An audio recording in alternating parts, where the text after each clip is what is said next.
everyone, this is Ashley Howard with Ashley Howard Teaches, and this is CC Cycle 2 Week 21 Tutor Plans 5th edition. I am so glad you stopped by.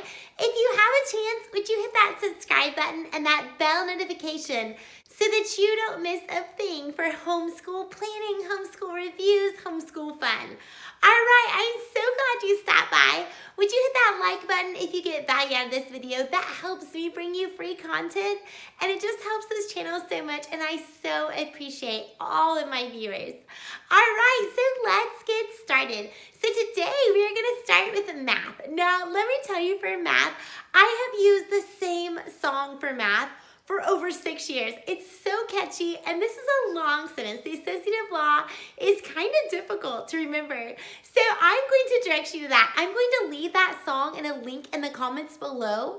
But I want to tell you there's some fun activities that you can do for the math, but I want to make sure you download that song. It's not mine, but it's so good and it's so helpful. Okay, so for our fun activities, I have one of two choices. Now, if you have older kids, what's fun is to get these and then you say it together a couple times, sing the song, and then you start erasing one thing at a time and they have to fill in the blank. So that's a really fun one for older kids or maybe kids who really know this song.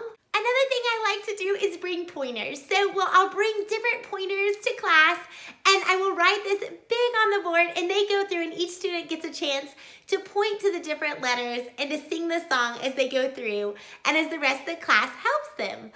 So that's a fun way to do math. All right, so for science today, we are talking about the third law of thermodynamics. All right, so our hand motions today will go like this. All right, so for third, we are going to go like this. For law, we're going to go like this. For thermo, we're going to pretend like we're putting a thermometer in our mouth like this. And then for impossible, we're going to go like this with our arms. And then for reach, we're going to jump up and reach like we're trying to reach up a high ladder. And then for zero, we're going to make a big zero like this. And then for temperature, we're going to put our thermometer back in our mouth like this. All right, so those are our hand motions for science. All right, so for science, to make it a little more fun, I like to make a big zero. I cut out a big zero out of a poster board. And then what they'll do is kind of like a long jump. So I put it way out there so it's impossible for them to reach it. But I'm going to mark and see how far each student gets. So I like to put another, so I'll cut one zero out of the poster board and I'll have another poster board that's taped to the ground with painter's tape. And then I'll mark the line to where they land just for fun. But we'll talk about how it's impossible to reach the state of absolute zero. So it's just kind of a fun hands-on way to make it exciting and keep them engaged and to learn. All right, so next we're gonna move on to history. All right, so for history this week, we're talking about the Cold War. All right, so what we'll do is we'll put our 8 fingers up for 80s. And then for Thatcher, we're going to thatch our hands like a thatched roof like this. And then for American, we're gonna put our hand on our heart. And then for Ronald Reagan, we're gonna sign 2 R's.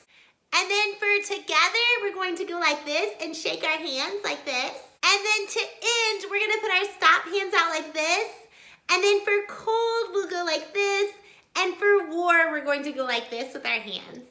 And then for lesson, we're gonna go down like this. And then for big, we're gonna grow really big and tall. And then for strengthen, we're going to go like this. And then for movement, we're going to dance with our strong arms like this.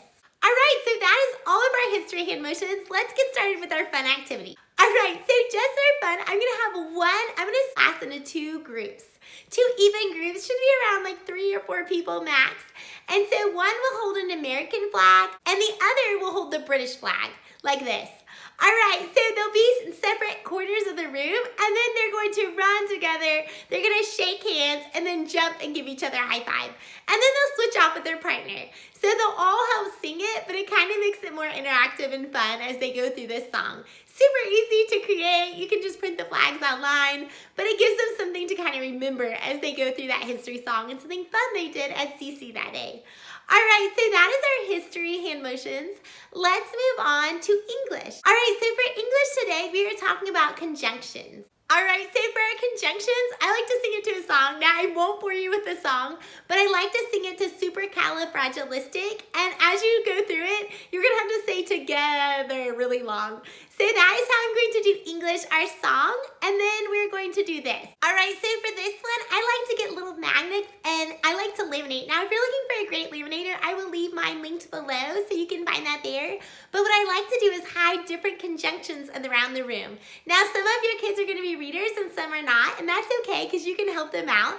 But I'm gonna hide conjunctions around the room and they get to sing the song or get the class to help, and then they get to go find their conjunction and put it on the board.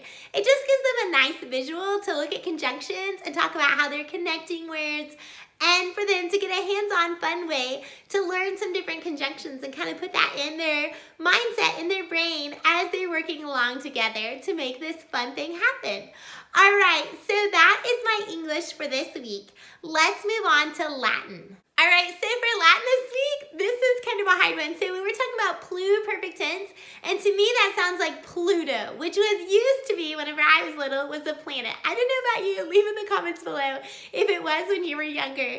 So I like to talk, the first Latin word is arum. So it's like in the air. So that might be a stretch to kind of connect those two, but I just like to have that beginning word in their mind so that they can come back and they know the beginning one. Because it's so much easier for them to remember the songs if they can remember that first one.